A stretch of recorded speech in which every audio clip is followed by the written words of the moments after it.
자, 이제 말씀을 전하겠습니다. 말씀은 고린도후서 강의 23번째 시간, 마음을 넓히라입니다. 마음을 넓히라.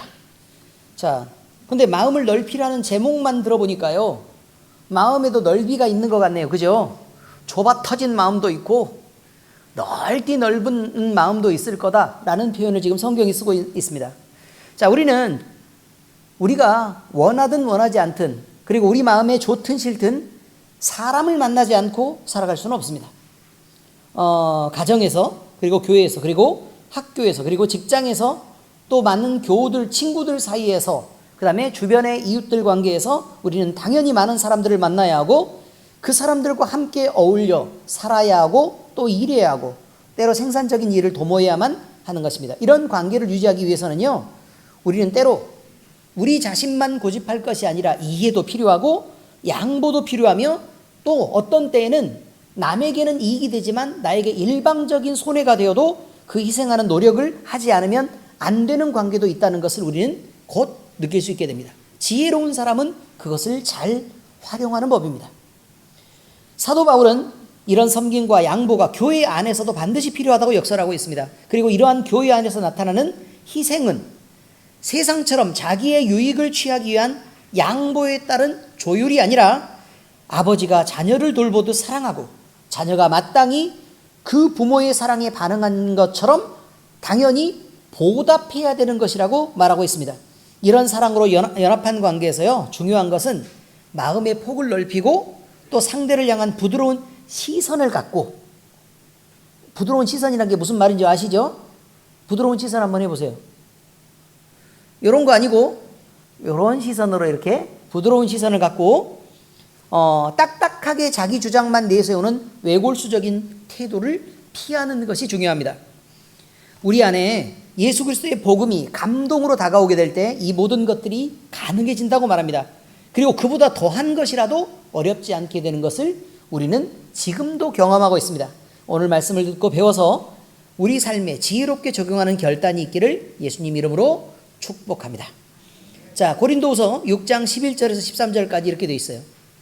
고린도인들이여, 자, 이렇게 고린도인들이여 라고 부르는 건 몇 가지 안 됩니다. 뭐 빌립보 성도들이, 교회 성도들이여 이렇게 표현하는 것처럼 고린도인들이여 라고 부를 때는 특별히 바울 사도가 이 사람들하고는 되게 친밀하고 엄청 사랑하는 관계에서 이들을 부르고 있구나 라고 성경은 그렇게 기록을 하고 있습니다. 그러니까 대단히 가까운 관계구나 라는 의미입니다.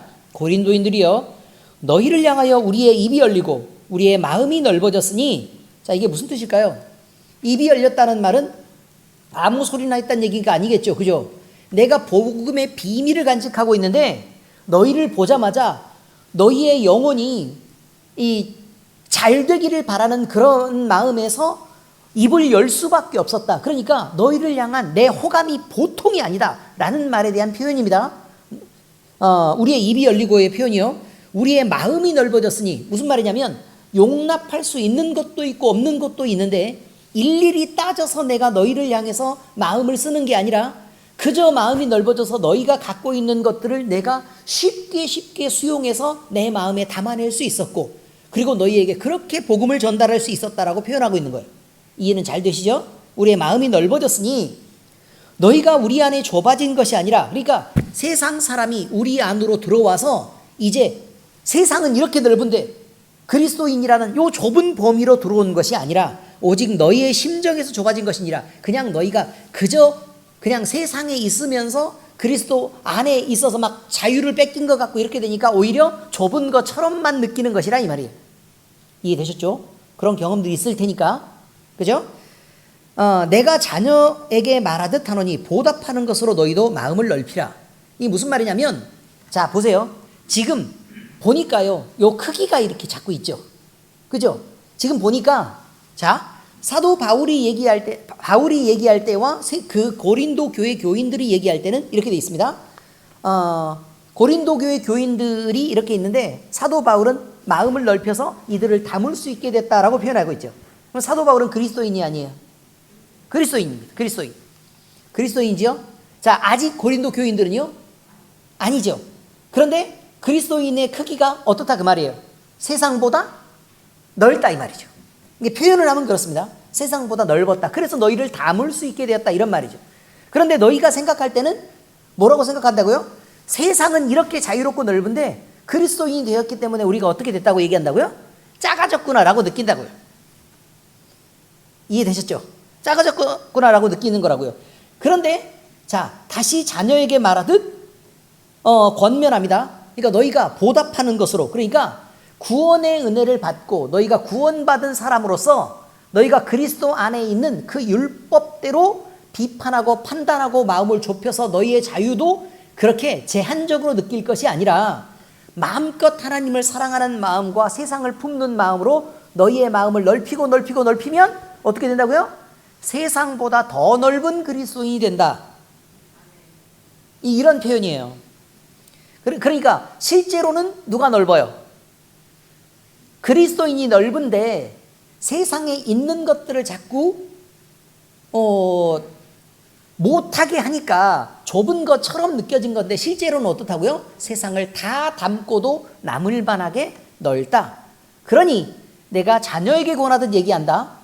그러니 부모가 자녀를 마음껏 사랑하고 그다음에 그 사랑받은 자녀가 반응하는 것처럼 부모가 왜 부모는 우리 엄마는 나한테 자꾸 이것도 못하게 하고 저것도 못하게 해? 라고 하지 말고 부모와 자연스럽게 사랑하는 관계 속에서 너희가 누릴 만한 충분한 자유들을 누려도 괜찮다라는 표현을 지금 쓰고 있는 것입니다. 이해는 잘 되셨죠?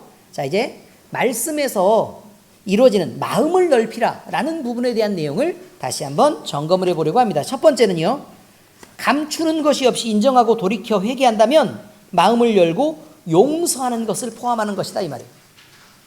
뭘 해야 된다고요? 용서해야 된다고요. 그런데 이제 이런 관계들을 잘 알아야 돼요. 사람이 어떤 사람과 같이 얼굴을 봅니다. 그리고 서로 마음을 열어서 소통해요. 소통을 하고 싶어요. 이게 처음 만난 사람이 있어요. 근데 얼굴을 보자마자 금방 우리는 어마어마하게 친한 사이야 라고 하는 게 됩니까, 안 됩니까? 될 수도 있지만 그건 이상한 거죠. 그죠? 뭐 번개가 튀었다 이렇게 얘기하는 거, 그런 사람들이 나중에 뒤집어지게 싸운다고. 누구와의 인간관계를 가지려면 적어도요 몇 단계의 과정이 필요합니다. 그 시간이 짧을 수도 있고 아니면 매우 길 수도 있지만 어쨌든 몇 단계의 과정은 반드시 필요하고, 웬만하면 그 필요한 단계들을 천천히 밟아가야만, 그리고 원하는 속도로 그 사람에게 다가가야만 그것이 반발이 없이 무난하게 인간관계를 가질 수가 있게 된다는 것을 우리는 알게 됩니다. 심지어 어떤 사람은 천천히 다가올 때 천천히 다가오니까 이거 상황을 점점 살피면서, 그래서 나는 이만큼의 거리에서 허용할 수 있는 사람, 아니면 더 가까이까지 내 곁을 내줄 수 있는 사람, 곁을 내줬다가도 이 사람은 너무 가까이 있으니까 조금 불편해, 그래서 조금 더 밀어내서 요 정도 거리가 적당한 것 같아 라고 거리를 조종할 수 있게 됩니다.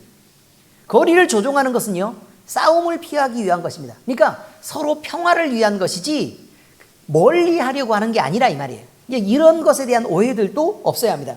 이 모든 것을 무시하고 덤비죠? 그러면 자칫 마음의 반발을 일으키기가 쉽고, 또 본래 친해지려는 의도하고는 전혀 다르게 그 마음이 왜곡해서 해석되고, 또 아예 그 관계를 망쳐버려서, 그러니까 나는 이만큼의 거리를 허용하고 싶은데 파고 들어와요. 그럼 어떻게 돼요? 이 사람을 버릴 수밖에 없는 경우가 생기죠. 그 다음에 나는 이만큼의 거리였으면 좋겠는데 다른 사람은 자꾸 멀리에 떨어져서 더 이상 다가오려고 하질 않아요. 그럼 결국 어떻게 돼요? 이 사람도 멀어지게 돼요. 결국 이렇게 된다는 것입니다. 사람을 사귀려면요 먼저 허용하는 적당한 거리를 파악해야 합니다. 이게 첫 번째입니다.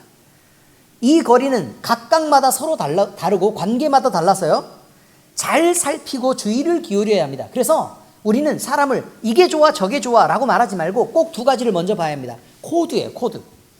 나랑 맞는 코드를 지녔느냐라는 거예요. 예를 들어 그리스도인이다, 아니다. 근데 이 사람은 예수님을 믿을 생각이 아예 없어요. 그리고 우리는 예수님을 떠날 생각이 아예 없어요.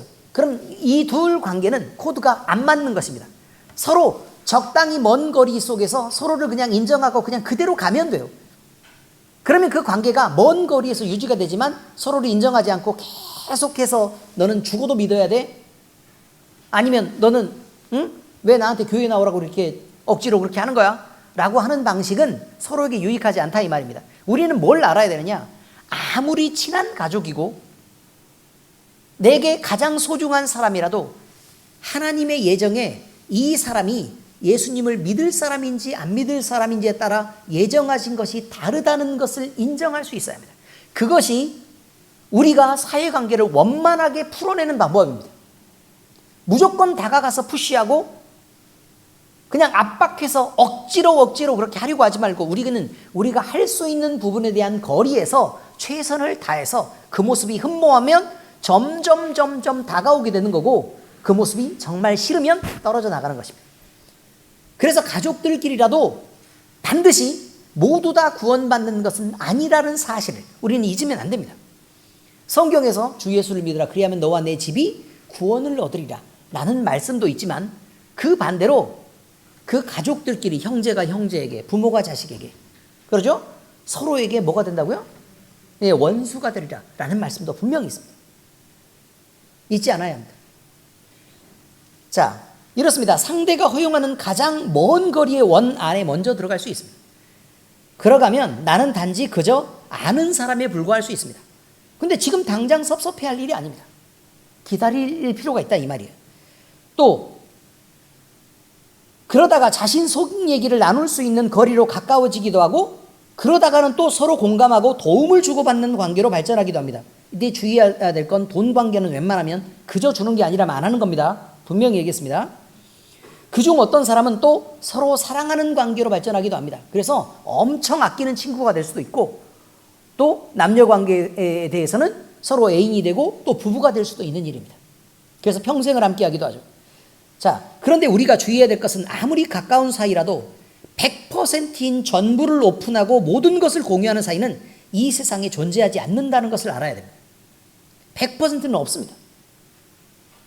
때로 부부라도 공감할 수 없는 감정이 있고, 그래서 저 인간이 내 마음을 이렇게 몰라주는데 라고 생각할 때가 있어요, 없어요? 있지요, 당연히 있죠.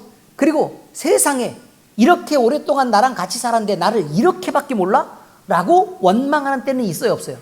있겠죠. 자, 어쨌든 그렇습니다. 이렇게 이 세상에 이렇게 100%를 공유하는 건 없다 이 말이에요. 그래서 부부도 공감할 수 없는 감정이 있고, 부모와 자식이라도 각자의 정체성, 그 사람의 아이덴티티를 인정하고 넘지 말아야 될 관계선을 넘어서 침해해서는 안 된다고 지금 얘기하고 있는 것입니다. 지나친 푸시는 좋지 않습니다. 그렇게 밀어붙일 거였으면 더 어렸을 때 제대로 된 교육을 시켰어야 됐습니다. 옳음과 그름에 대해서, 하나님의 살아계신 세상에 대해서 왜 미리 안 가르치고 나중에 다 잘하고 나니까 그렇게 처신한다고 그렇게 불평을 하고 자꾸 밀어붙이는 겁니까? 그 말이 안 되는 것입니다. 자기 책임을 못하고 상대에게 그 책임을 떠넘기면서 계속 압박하는 것은 바르지 않다는 얘기입니다. 그러면요, 서로가 불편해집니다. 그래서 간신히 밥만 차려주고 눈을 피해야 됩니다. 그렇지 않습니까? 적당한 거리를 찾아서 밀어내게 되며 그 거리 안으로 누가 들어오거나 아니면 간섭하거나 할 때는 반드시 싸움으로 번지게 됩니다. 결국 가장 좋은 관계는 적당한 거리를 지키고, 관계의 벤 다이어그램이 있다면 그 안에서 교집합과 여집합의 범위를 잘 지켜내고 그걸 인식하는 데 있다라는 것이 대단히 중요합니다. 이런 관계에 관한 지식은 교회 안에서도 대단히 중요한 것입니다. 모든 관계는 자신이 선 위치에 대한 명확한 인식이 필요합니다. 내가 어디에 서 있는가라는 거예요. 이것을 기준하에 다른 사람이 선 위치를 보는 것입니다. 내 위치를 정확하게 모르는 사람이 다른 사람의 위치를 그냥 보고 판단할 수는 없다는 것이죠. 한 가지 예로 죄의 문제를 들겠습니다. 죄의 문제. 모든 사람은 아무리 노력해도 죄를 지을 수밖에 없는 죄인이라는 걸 당연히 알고 있습니다. 우리 모두는 예수님의 십자가 대속의 은혜를 입어 용서를 받았습니다. 이것이 지금 우리가 선 위치이고, 그 다음에 내가 선 위치의 기준입니다. 그런데 교회 안에 다른 사람이 어떤 범죄를 한 것이 발견됐다 이 말이에요. 범죄한 것이 발견되면 자신의 위치를 모르는 사람은 그저 나를 하나님의 위치에, 절대선의 위치에 두고 다른 사람을 손가락질하면서 네가 어쩌면 그럴 수 있어 라는 것으로 정죄를 하기 일쑤입니다. 이것은 명백하게 자신의 위치를 잊은 것이라고 성경은 분명히 얘기하고 있습니다. 여러분, 우리 모두는 나 역시 실수할 수밖에 없고 또 완전하지 않기 때문에 다시 죄를 지을 수밖에 없는 존재입니다. 이것을 안다면 적어도 모질게 정죄하는 것은 멈춰야 된다는 것입니다. 내 위치가 어딘지를 보고 얘기하라 그 말이에요. 내 위치가 어딘지를 보고, 내가 하나님처럼 선하다고 좀 얘기하지 말고, 나는 절대 틀리지 않다고 얘기하지 말고, 나도 용서받은 자리에 있고 나도 죄를 지을 수밖에 없는 그런 연약하고 완벽하지 않은 존재라는 것에 대해서 내 위치를 이렇게 돌아보고 살핀 다음에 다른 사람을 말하라 이 말이에요. 그래서 예수님은 용서에 대해서 얘기하실 때 용서를 몇 번까지 해야 되느냐는 제자들의 질문에 대해서 7번을 70번까지라도 하라고 말씀하셨던 것입니다. 왜요? 우리는 하나님이 아니고 심지어 하나님이 우리를 그렇게 용서하셨는데 용서받은 사람이 자기의 과거를 잊어버리고 그리고 현재의 선 위치도 살피지 않은 상태에서 다른 사람을 용서하지 않는 것은 바르지 않다고 얘기한 것입니다. 마태복음 18장 21절 22절에 그렇게 말합니다. 함께 읽으세요. 시작. 그때 베드로가 나와 이르되 주여 형제가 내게 죄를 범하면 몇 번이나 용서하여 주리이까? 7번까지 하오리까? 예수께서 이르시되 내게 이르노니 7번뿐 아니라 7번을 70번까지라도 할지니라. 이렇게 되어 있습니다. 자, 이 말이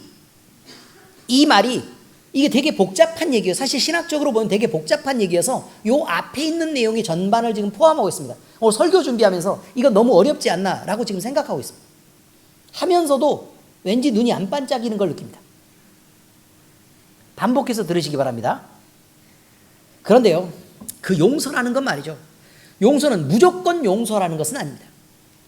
용서하려면 죄를 지은 당사자에게 확인해야 될 것이 2가지가 있다고 말합니다. 죄를 지은 당사자, 이 당사자는 첫 번째로 숨김없는 죄의 고백이 있어야 합니다. 숨김없는 죄의 고백이 있어야 합니다.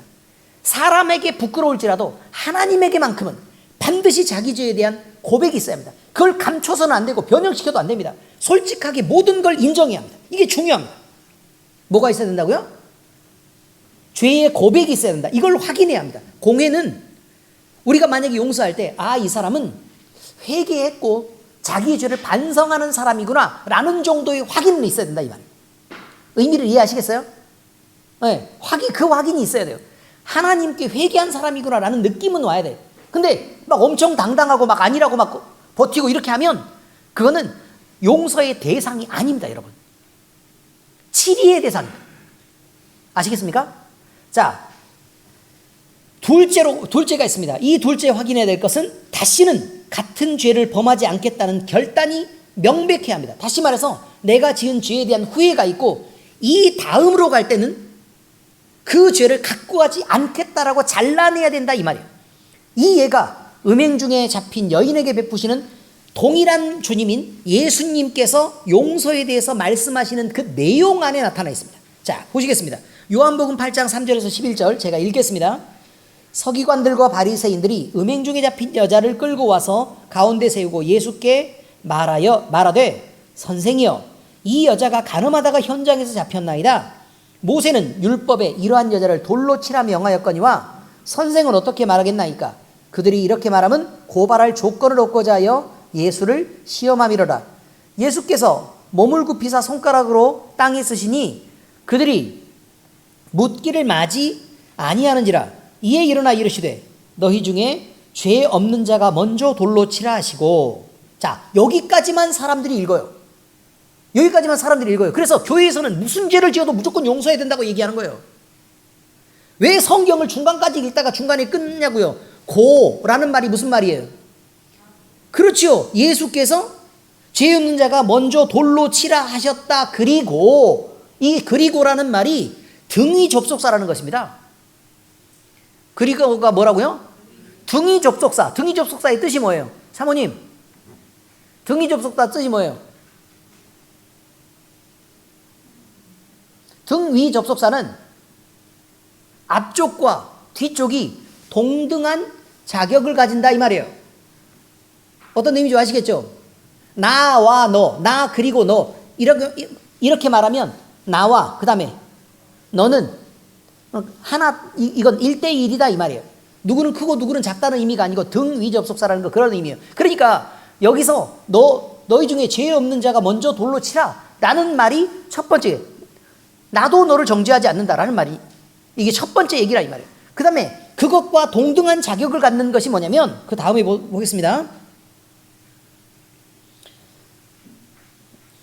다시 몸을 굽혀 손가락으로 땅에 쓰시니 그들이 이 말씀을 듣고 양심의 가책을 느껴 어른으로 시작하여 젊은이까지 하나씩 하나씩 나가고 오직 예수와 그 가운데 섰는 여자만 남았더라. 자, 이제는 주변에게 요구하는 건 이거예요.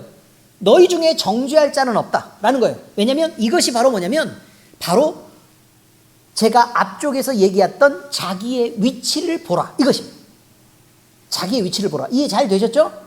그리고 이제 본인에게 요구하고 있는 게 있습니다. 본인에게 요구하는 건 뭐냐면 이르시되 여자여 너를 고발하던 그들이 어디 있느냐? 너를 정죄한 자가 없느냐? 대답하되 주여 없나이다. 예수께서 이르시되 나도 너를 정죄하지 아니하노니 가서 다시는 죄를 범하지 말라 하시니라. 어떻습니까? 바로 이것입니다. 이것이 확인되지 않는 한 용서는 없단 말입니다. 심지어 사람들이 보든 보지 않든 자기 본인은 뭘 해야 된다고요? 죄와는 단절하고 가야 되는 게 있어야 그래야 용서를 얘기할 수 있단 말입니다. 이게 중요한 것입니다. 용서는 과거에 지은 죄를 용서하는 것이 아닙니다. 용서는 미래에 동일한 죄를 짓지 않도록 용서하는 것입니다. 이것이 성경이 인정하는 죄의 용서입니다. 이런 방식이라면 7번을 70번이라도 용서해야 마땅하다라는 게 성경이 말하는 것이라 이 말이에요. 이해 잘 되셨죠? 자, 두 가지가 확인되어야 된다 그랬습니다. 첫 번째는 뭐라고요? 죄에 대한 완전한 고백이 있어야 합니다. 그죠? 그 다음에 두 번째는요. 본인에 대해서는 죄를 단절하고 가는, 죄를 다시 짓지 않겠다는 분명한 결단이 있어야 합니다. 그리고 판단하는 우리 입장에서는 어떻게 된다고요? 반드시 우리의 위치를 살펴서 우리가 정죄하는 자리에 있지 않다는 것을 확인해야 된다 이 말이에요. 자, 두 번째 얘기입니다.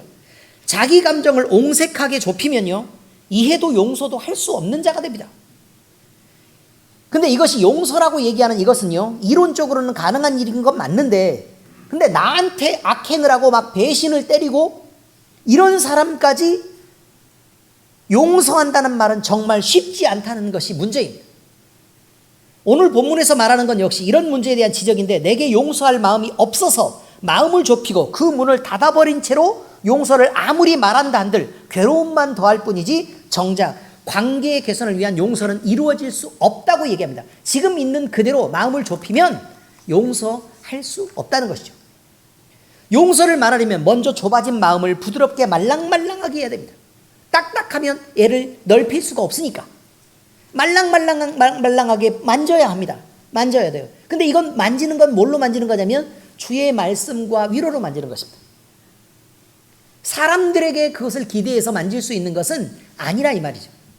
오히려 원망과 시비가 점점 커져서 그 마음을 더 딱딱하게 만듭니다. 그리고 더 분노하게 하죠. 왜요? 내 편을 자꾸 들어줄 테니까. 그렇지 않습니까? 자, 마음을 넓혀야 할 때, 이럴 때 어려움이 있다면 가슴에 손을 얹고, 그래서 예수님을 깊이 생각해야 합니다. 가슴에 손을 얹어보시죠. 예수님을 생각해요. 예수님을 생각하려고 그러면 이상하게 가슴에 손을 얹을 때 눈이 감겨. 그렇지 않습니까? 가슴에 손 얹고 막 눈 뜨고 막 이거저거 보나요? 아니잖아요. 눈이 이상하게 감겨요. 이 말은 무슨 말입니까? 예수님을 생각하고 또 예수님과 대화를 시도해야 된다 이 말이에요. 히브리서 3장 1절에 그렇게 말합니다. 그러므로 함께 하늘의 부르심을 받은 거룩한 형제들아, 우리가 믿는 도리의 사도이시며 대제사장이신 예수를 깊이 생각하라. 어떤 예수를 생각하라고요? 우리의 믿는 도리의 사도이다. 그러니까 주님이 우리를 가르치신다 라는 말이고, 대제사장이시다 라는 말은 하나님과 우리 사이의 중보자가 되시는 예수를 생각하라. 그럼 결국 우리는 누구를 만나야 돼요? 예수님을 생각하면서 하나님과 만나는 거예요. 하나님과 만나는 거라고요. 그래서 우리 가슴에 손을 얹고 그 하나님을 느끼는 것입니다. 느껴질 때 내가 미워했던 게 뭐 때문에 지금 이렇게 내가 미워하고 있는 거지? 라는 생각을 하게 됩니다, 여러분. 하나님이 마음을 만지시니까요. 그리고 우리를 사랑하시는 주님이 우리를 위해 무엇을 원하고 계시는지를 이해해야 합니다. 고집을 피우며 미움을 끌어안고 버티는 것은요, 사탄의 마음을 받아서 품는 것입니다. 하나님이 이것을 원하시겠습니까? 그건 아닙니다. 여러분이 불행해지고 여러분이 망가지는 걸 어느 부모가 그렇게 품고 살으라고 얘기하겠습니까? 그것은 어리석기 그지없는 것입니다. 에베소서 5장 17절에 말합니다. 그러므로 어리석은 자가 되지 말고 오직 주의 뜻이 무엇인가를 이해하라. 주의 뜻이 우리를 해롭게 하시기 위해서 뜻을 세우시겠습니까? 아닙니다. 주님은 좋으신 하나님입니다. 바울은 자기 감정에 치우친 채 마음을 옹색하게 좁히면 이해도 용서도 할 수 없다고 말합니다. 그러므로 용서를 말하기 전에 우리는 우리 자신의 마음 상태가 어떤 모습인지 먼저 살피고 가슴에 손을 얹어서 그것을 확인하는 작업이 필요하다는 것입니다. 세 번째 얘기입니다. 바울은 자신의 애정에 대한 보답으로 마음을 넓히라고 권유합니다. 바울은 마음의 이러한 상태가 단순히 내가 주장하고 내가 원하는 것으로 결론되어지는 것은 아니라고 말합니다.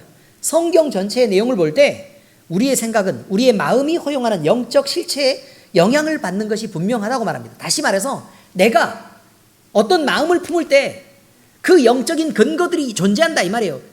내가 어떤 마음을 품기로 결정하면 얘가 나에게 영향을 준다는 거예요. 이해는 잘 되시죠?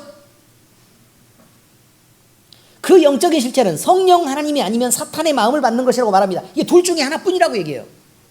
중간은 없습니다. 중간은. 그러므로 내가 품고 있는 마음이 마귀 사탄의 영향을 받은 것인지 또는 성령 하나님이 이끄심을 통한 것인지 반드시 확인해야 합니다. 내 자신이 느끼기에 분명히 옳은 것이라도 그 확인은 반드시 필요합니다. 또 해야 합니다. 그렇게 점검하고 구분해야 우리는 하나님이 인도하시는 길을 따라 그나마 덜 실수하고 걸을 수 있습니다. 그리고 구분하는 방법이 있습니다. 미혹하는 영은요, 누구처럼 행동하려고 해요? 원숭이, 흉내내는 원숭이라 그랬으니까 누구처럼 행동하려고 해요? 누구를 흉내내요? 하나님 흉내내요. 미혹하는 영은 하나님을 흉내내요. 그래서 되게 거룩하게 보이고 되게 경건하게 보이고 되게 신앙적인 모습을 보이는 것들이 많아요. 그러니 그것으로는 성령 하나님인지 세상인지를 잘 모르겠단 말이에요. 그래서 내가 생각하고 있는 생각이 충분히 타당하고 옳다고 또 믿게 하려고 하고, 그리고 우리가 생각할 때에 내 생각이 옳고 그름을 떠나 성령 인도하심을 받고 있는 중인지 아닌지 이것에 대한 구분을 명확하지 못하게 한다는 것이에요. 그러므로 우리는 그것을 반드시 구분해야 되는 입장인데 뭘로 구분할 수밖에 없느냐 이거예요. 뭘로 구분할 수밖에 없느냐. 바울은 하나님의 마음으로 그리스도 안에서 행동하는 것인지 확인하라고 합니다. 하나님의 마음으로 그리스도 안에 있는 것이냐 이것을 확인하라고 얘기하는 것이죠. 그러니까 자 보세요. 우리가 내가 보는 신앙적인 기준도 잘못될 수 있다니까요. 아시겠어요? 무슨 말인지? 신앙적인 기준도 잘못될 수 있어요. 그런데 내 마음에 손을 얹고 그 말씀을 다시 보는 거예요. 다시 보고 다시 보고 다시 보고, 그리고 내 위치도 다시 보는 거예요. 내가 무엇을 위해서 가려고 하는가? 내가 내 주장을 관철시키기 위한 것인가? 아니면 내가 희생하고 망가지더라도 하나님을 위한 선택을 하고 있느냐라는 것을 보란 말이에요. 내 주장을 관철시키려고 하는 것이라면 그것은 미안하게도 사탄이 속삭이는 것일 수 있어요. 신앙이라고 말해도. 하나님은 공의와 사랑 그 어느 것 하나에도 흠이 없이 완전하십니다. 되게 중요한 말입니다. 하나님은 공의와 사랑 그 어느 것 하나도 흠이 없다 이 말이에요. 사랑하면서 하나님의 공의를 포기하지 않아요. 그러니까 예수 그리스도를 죽여서 그 죄의 대가로 예수님의 생명을 취하신 것이라니까요. 왜? 아무리 사랑해도 공의를 포기할 수 없기 때문에 그렇습니다. 공의에 흠이 나가는 것은 아니라 이 말이에요. 이것은 하나님의 하나님 되심입니다. righteousness라고 얘기하는 하나님의 의라고 말합니다. 그러므로 우리는 용서할 때 죄를 끊는 결단이 필요하며 용서받을 때 그것이 은혜라는 사실을 잊지 말아야 된다는 것입니다. 하나님의 마음을 품고 내 영광, 내 주장이 아니라 하나님의 영광, 하나님의 뜻을 지켜드리기 위한 행동들을 해야 된다. 이것이 중요하다는 것이. 우리가 인생의 비전을 가질 때도 마찬가지입니다. 나는 하나님 앞에 이렇게 헌신할 거예요 라고 얘기할 때 제발 부탁인데 난 이렇게 할 거예요. 그러니 하나님이 이 소원을 들어주세요. 그렇게 좀 하지 말라고. 무식하고 멍청한 짓이에요. 왜 자기가 그걸 결정합니까? 이 일은 주인이 시키는 거 아닙니까? 여러분이 주님입니까? 아니면 그러지 말라 이 말이에요. 그 다음날 일어나서 이때가 됐는데 오늘은 무슨 일을 할까요? 라고 얘기하면 매일 하던 일들은 그렇게 하고 오늘은 특별히 밭을 갈고 씨를 뿌려야 되니 그것을 준비해라 라고 얘기하면 그렇게 하면 되는 거잖아. 근데 그 일이 되게 급하다고 내가 생각을 해요. 오늘 안 하면 안 될 것 같은데. 근데 이런 생각을 하고 있단 말이에요. 그리고 마침 어제 비도 왔고 오늘 씨 뿌리면 제일 좋은 때가 된 거예요. 그런데 갑자기 주인이 뭐라고 얘기냐면 너 약국 가서 나 머리가 아픈데 약을 좀 사와야겠다. 그럼 반발을 하는 거죠. 아니 하나님, 어제 비가 왔다니까요. 안 보셨어요? 몇 달 만에 비 왔다니까요. 몇 달 만에요. 지금 빨리 밭 갈고 얼른 씨 뿌려야 되는데 지금 하나님 좀 뭐 하시는 거예요? 이렇게 말해야 됩니까 여러분? 종은 어떻게 해야 된다고요? 아니 약 사오라면 약 사오는 거라고요. 물론 하나님이 약이 필요한 게 아니죠. 지금 예를 들자면 그런 거 아닙니까? 하나님 무슨 밭 갈라 그러겠어요? 이해가 잘 되시죠? 그래서 주인이 시키는 걸 하는 게 필요하다는 것입니다. 주인이 시키는 거. 여러분의 비전이 중요한 게 아니에요. 하나님의 뜻이 중요하죠. 자, 이제 성경 말씀을 적용하겠습니다. 첫 번째, 하나님의 종은 자신의 가치 기준과 자기 감각대로 판단하지 말아야 합니다. 그럴 자격이 없습니다, 여러분. 거듭 강조하지만 우리는 하나님의 종입니다. 그러므로 우리 자신을 내세우며 생각하는 것도 말하는 것도 또 우리 자신의 마음대로 느끼는 것마저도 허용되지 않습니다. 우리의 모든 행동은 주인이신 하나님의 뜻에 따라 주와 함께 느끼고 주님이 원하시는 것을 들어드리도록 생각하고 또 그렇게 들어드리는 것 자체를 기뻐하고 그 일을 이루기 위해 계획하고 행동해야 합니다. 하나님은 종의 행실을 따라 판단하시고 상과 벌을 그렇게 정하시는 것입니다. 그러므로 육신이 있어 일할 기회가 있을 때 진심을 다하는 두려움을 가지고 하나님을 섬겨야 합니다. 베드로전서 1장 17절 외모로 보시지 않고 각 사람의 행위대로 심판하시는 일을 너희가 아버지라고 부른즉 너희가 나그네로 있을 때를 두려움으로 지내라. 다시 무슨 말이에요? 살아있을 때 잘해. 이런 말이잖아요.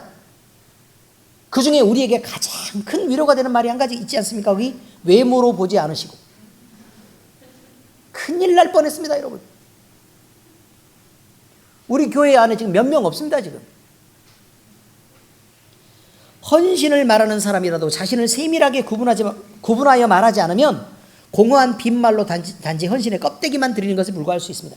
무슨 말이냐면 하나님 제 자신의 목숨이라도 드릴게요 라고 얘기하는 사람들이 11조를 그렇게 인색하게 목숨이라도 드릴게요 라고 얘기하는데 오늘은 또 급한 스케줄이 있어서 저는 이번 봉사는 못해요. 이거라고. 목숨 드린다면서요. 내 인생을 주님 앞에 온전히 헌신할게요 라고 해놓고 인생만 헌신하지 자기 노력과 봉사는 헌신하지 않아. 도대체 어떤 일일까요 이게? 그렇지 않습니까? 그러므로 여러분이 여러분의 목숨이라도 헌신한다고 얘기했을 때 그 아래다가 세부 항목을 적으세요. 아멘? 숙제예요. 다음 주까지 적어와요. 어떻게 하시라고요? 여러분의 헌신이 있으면 나는 이거라도 할 거예요 라는 걸 적어오시라고. 분명히 얘기했습니다. 자, 그렇지 않으면 그저 껍데기만 딱 드리고 마는 거란 말이에요. 성경은 구분되는 것이 전인격적이고 구체적인 헌신으로 이어져야 한다고 밝힙니다. 전인격적이고 구체적이어야 된다고요. 사도행전 7장 51절 그렇게 말합니다. 목이 곧고 마음과 귀에 할례를 받지 못한 사람들아 너희도 너희 조상과 같이 항상 성령을 거스르는도다. 아니 조상들부터 시작해서 이스라엘 백성들이 얼마나 많이 헌신하고 하나님 앞에 내가 예배를 드릴게요. 주의 백성으로 살게 해주세요. 우리는 선민이에요. 이렇게 얘기하면서 우리 하나님이 되어주시고 우리를 위해서 우리가 우상을 섬기더라도 잘하세요 라고 얘기를 얼마나 했냐 이 말이에요. 그래놓고 실상은 그렇게 산 게 어디가 있습니까? 하나님의 아들이라도 부인하고 미워하고 죽이는데. 헌신한 사람은요 목이 곧고 이거 없애야 됩니다. 그래서 겸손하게 목이 숙여져야 합니다. 말랑말랑해야 숙여지죠. 뻣뻣해서 어떻게 숙이겠습니까? 자신을 내세우고 주장을 일삼으며 매번 버티고 따지는 사람은 불순종과 다를 바가 없습니다. 아니 매번 따지는데 뭘 그렇게 순종한다고 얘기를 해요. 또 마음과 귀에 환례받지 못한 사람이라는 말은 우리가 우리의 인생과 목숨은 하나님께 드렸을지언정 우리의 마음과 귀를 하나님 것으로 구분하지 않았다 이 말이에요. 자, 마음이 하나님께서로 구분돼야 되는데 마음은요. 마음은 인격을 의미합니다. 생각과 감정과 뜻 모두를 포함하는 지정의를 포함하는 것입니다. 문과생들은 잘 압니다 이거. 그지 자경아? 지정의? 생각이 주님의 생각을 기쁘시게 따라야 합니다. 감정이 주님이 기뻐하시는 것을 함께 느껴야 합니다. 그리고 같은 즐거움을 가져야 합니다. 주님이 분노하시는 일에 함께 분노할 줄도 알아야 합니다. 주님은 분노하시는데 우리는 용서한다고 잔잔하게 있는 거 그거요? 하나님을 따르는 것이 아닙니다. 주님이 느끼시는 감정을 따라 함께 느끼며 같은 반응을 보이는 것은 주의 종이 가지는 경솔함이 아니라 주의 종이 가지는 온유함이라고 말합니다. 모세가 그랬듯이. 모세가 화 안 냈어요? 화 냈잖아요. 예수님은요. 화 냈죠. 독사 이 자식들아. 정확하게 얘기해요. 뱀 새끼들아 이 말이에요. 이 마귀 새끼들아. 예수님이 그렇게 말했다고요. 아유 무서워해서. 이것이 경솔함이나 승질낸 괴팍함이 아니라 여러분 하나님의 뜻을 섬겨드리는 온유함이라니까요. 이것을 온유함이라고 말합니다. 그래서 온유함의 뜻이 뭐예요? 말씀에 길들여지다 라는 뜻이라 그랬잖아요. 그래서 힘이 들고 어려운 일이라도 주님이 원하시기만 한다면 그 길을 순종하며 걸어야 주의 종인 것입니다. 그래서 주의 종은 주님의 말씀을 기뻐하도록 귀의 할례를 받아야 합니다. 주의 말씀을 듣는 것을 너무 좋고 행복하게 느껴야 돼요. 또 이 모든 것 중 하나라도 부족하면 성령을 거스려 행동할 수밖에 없다는 사실도 우리는 늘 생각하고 있어야 합니다. 사람이 생각하는 것과 행동하는 것은요, 자기가 볼 때는 분명히 옳아 보일 수 있습니다. 늘 그것이 문제라니까요. 내가 볼 때는 옳아 보인다고요. 그럼 여기 있는 사람들이 다 자기 볼 때 옳게 행동한단 말이에요. 자기 볼 때 옳게 행동한다. 근데 신앙적인 기준을 갖고도 자기가 볼 때 옳게 행동한다고 느끼는 거예요. 그런데요, 하나님이 한 분이시니까 여러분이 모두 다 성령 충만하면 모든 사람이 같은 생각을 하고 있어야 되는 거 아닙니까? 그렇죠. 근데 일치해요, 안 해요? 안 해요. 그러면 누군가는 옳다고 생각하는 것이 틀렸단 말입니다. 하나님을 떠나서 각각 하나님의 영을 잃어버리고 죄에 물들어가는 사람들이 나타나는 게 뭐라고 창세기엔 얘기하고 있어요? 각자가 자기의 옳은 대로 행동했다라고 말했죠. 자기의 틀린 걸 행동했다고 하지 않았어요. 옳은 걸 행동했다고 얘기했죠. 잊지 마시란 말입니다. 그러나 성령이 이끄시는 길은 다를 수 있음을 잊지 말아야 합니다. 내 생각과 분명히 다를 수 있습니다. 늘 주 안에서 겸손해야 합니다. 자신의 신앙과 때로 가치 기준, 자기의 감각대로 판단하는 것에는 우리는 늘 말씀으로 다시 확인하고 또 확인을 받았지만 또 기도해야 하고 또 기도하지만 그리고 또 응답을 구해야 하고 또 응답을 구하고 나서도 그것이 반드시 하나님의 뜻인지 다시 신중하게 해야만, 그래야 실수가 줄어듭니다. 그래도 실수도 합니다. 이것이 사람입니다. 자, 다음 적용입니다. 성도에게서 세상적인 모든 희망과 가능성이 사라져버리는 순간이 오면 그것은 절망이 아니라 하나님이 일하시는 때가 된 것이라는 것을 꼭 기억하고 있어야 합니다. 완벽한 절망은 우리에게 완벽한 무너짐이 아니라 하나님이 일하실 최적기라는 것입니다. 성도의 삶은 이성적으로 이해되지 않는 역설적인 삶입니다. 오랜만에 영어 썼습니다. 거기에다가 paradoxical life 라고 되어 있습니다. 세상으로 가능성이 열려있고 형통해 보이는 시간은 오히려 하나님을 잊지 않도록 주의해야 되는 시간이 됩니다. 그러니까 내가 지금 너무 잘 나갈 때는 뭘 해야 된다고요? 얼른 가슴에 손을 얹어서 내가 하나님으로부터 혹시 이 즐거움 때문에 떠나고 있지 않느냐를 경계해야 되는 시간이다. 세상적으로 모든 것이 막혀 보이고 단 한 줄기 세상에서는 아무리 뒤져봐도 그 희망을 찾을 수 없을 때 오히려 하늘이 뚫려 있는 것을 느끼는, 하나님이 일하시기에 가장 좋은 때가 바로 그때란 말입니다. 완벽한 절망은 하나님만 볼 수 있도록 만들어진 때입니다. 우리 교회 이전할 때 어땠습니까? 아니 여기 가도 안 된다고 그러고 저기 가도 안 된다고 그러고 계약하자 그랬는데 막상 가보면 또 할머니한테 맞아 죽을지 모르니까 못 나온다 그러고 그러지 않았습니까? 더 좋은 조건으로 한다 그랬을 때 막히고 그래서 기도했습니다. 제가 하나님, 제가 뭐 목사지만 뭐 특별히 권위 있고 내가 남들한테 존경받는 목사도 아니고 엄청 큰 교회에서 뭐 많은 사람을 책임질 목사도 아니기 때문에 저 기도 응답을 제가 잘못했다고 그냥 다 얘기할 거니까 하나님 얘기하십시오. 괜찮습니다. 저는 나가지 말라는데 네 맘대로 해석한 거야 라고 그렇게 말씀하십시오. 그러면 제가 돌이켜서 얘기하겠습니다. 그랬어요.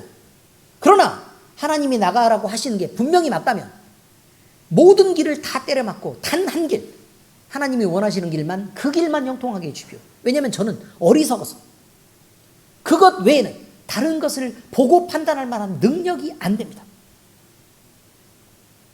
그렇게 기도했습니다. 그랬더니 여기가 나왔습니다. 우리는 임대로 들어가려고 막 상가 막 사람들 많이 되는데 구례역에 번화가에 연세병원 아래 그 넓은 그거 들어가려고 그랬는데 거기 들어갔었으면 우리 예배 한 번도 못 드립니다. 코로나 막 시작됐어요. 우리 나오자마자. 아시죠? 여기 오니까 어떻게 됐습니까? 세상에 이렇게 자유롭고 예배를 안 뺏기는 이런 세상이 존재한다는 건 사실이 놀랍고도 놀랍지 않습니까? 여러분? 오늘 이은혜 집사님이 지금 그 얘기한 거잖아요. 우리가 생각할 때는 야 도대체 저 구석으로 왜 가는 거야 도대체 찾길도 멀고 이게 불편한데 아니 하나님이 찾기를 멀게 했는데 그나마 하나님이 우리 마음에 기쁨을 딱 주셨을 때 그래 멀어? 차가 필요하냐? 차를 줘야지 라고 얘기하지 않습니까? 그죠? 주시는 것입니다. 아니 하나님이 옮길 때 그 정도도 계획을 안 하실까 봐 그렇지 않습니까? 우리 교회에 막 새로운 사업을 막 하라고 그러고 막 새로운 비전을 주고 막 일을 시키려고 한단 말이에요. 일을 시키려고 해요. 근데 돈이 없어요. 그럼 하나님 앞에 얘기를 하겠죠. 돈도 없는데 어떻게 일하라고. 아이, 좀 가. 우리를 돈을 많이 벌게 해주셔서 11조를 늘어나게 할 수도 있는 일이고 그렇지 않습니까? 성도를 엄청 많이 보내주셔서 그냥 그 돈이 충분히 채워지게도 할 수 있는 일이고 그렇죠. 뭔 걱정이에요? 하나님이 하시겠다면 안 하시겠다 그럴 때 우리가 고집을 피우고 덤벼들 때 문제지 하나님이 하시겠다면 그게 무슨 문제냐 이 말이에요. 아멘? 바로 그것입니다. 하나님이 하시겠다는 것만 확인하면 됩니다. 그러니까 우리가 어떤 열심을 품고 있느냐가 중요한 게 아니라 하나님의 뜻이 바로 거기 있냐 아니냐만 중요하다고. 1번과 2번 중에 어떤 거 원하세요? 우리 엄청 잘 나가서 부자 세가지고 돈 많이 벌어가지고 이렇게 사업을 하는 것과 우리는 그냥 이대로 살고 또 성도들이 많이 몰려와서 또 일을 할 수 있게 되는 거. 자, 둘 중에 어떤 거 원하세요? 그래서 우리 교회의 수준이 높다는 것입니다. 2번이라잖아요. 다. 1번이 없잖아요. 왜요? 무엇 때문이에요? 우리가 받은 구원에 대해서 양심적으로 반응하는 것입니다. 사실 마음속에요. 섞었으면 좋겠다가 분명히 있었거든요. 그렇지 않습니까? 아니 왜 없어요? 제가 잘못 봤어요? 맞죠? 섞었으면 좋겠다. 그럼 되도록 1번 쪽은 조금 우리가 느끼기에는 조금 충분했으면 좋겠다. 2번 쪽은 많이 들었으면 좋겠다 라는 생각 아니냐 이 말이에요. 하나님이 그렇게 축복하실 줄로 믿습니다. 아유 요란히 아멘이 커요. 자 그렇습니다. 여러분 하나님이 일하시기에 좋은 그 완벽한 시간을 우리가 기다린다면 우리 마음대로 세상적인 환경들을 판단하지 말아야 합니다. 야곱이 자기 형 에서에게 쫓겨 하란에 있는 삼촌을 만나러 가던 광야에서요. 아니 어디 몸 쉴 곳도 없고 그래서 바위를 베고 누울 수밖에 없었습니다. 근데 그는 그 땅 베델에서 하나님을 만났습니다. 그래서 나는 너를 절대로 떠나지 않겠다. 나는 네 하나님이 돼서 너를 다시 이곳으로 돌아오게 하겠다. 네 인생에서 나는 네 하나님이 된다. 네 할아버지 아브라함과 네 아버지 이삭과 또 너의 하나님이 되겠다 라고 얘기했단 말이에요. 아니 그 절망이 아니면 언제 하나님 만나냐고. 그렇지 않습니까? 요셉이 노예 상인에게 팔려서 애굽으로 갔습니다. 형들이 팔아먹었습니다. 그곳에서 그는 총리 대신이 되었고, 그곳 애굽에서 이스라엘로 온 집은 하나님이 지키시는 중에 큰 민족을 이루는 복을 받았습니다. 고센 땅에서. 그죠? 그 시작을 누구로부터 했다고요? 요셉으로부터 시작했습니다. 노예상으로 팔려가서 그가 그런 세월을 거치지 않았었습니다. 이런 일을 하나님이 이루셨겠습니까? 하나님의 뜻은 우리가 보이지 않는 어마어마한 뜻이 있습니다. 절망 같습니까? 그렇지 않습니다. 기생 라합이 있습니다. 아니 내가 살고 있는 성이 곧 망한대요. 다 죽이러 지금 이스라엘 백성들이 다 와가지고 지금 그 진을 치고 있는 거 아닙니까 지금? 여리고 밖에서. 여리고 밖은 아니죠. 여리고 평지에서. 그죠? 근데 우연히 정탐꾼이 들어옵니다.